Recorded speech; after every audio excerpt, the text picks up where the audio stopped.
yard back home and you try and get some trees out of the cars, you always want to use a jack because you buy a car.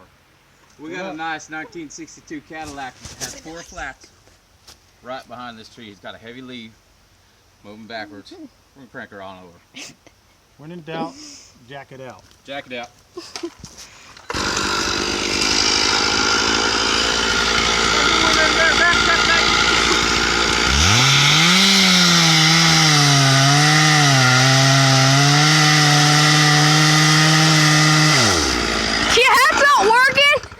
This is in the way, dude.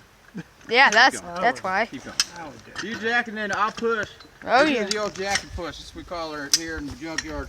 Professional. That thing's in the way. That's a dumb thing.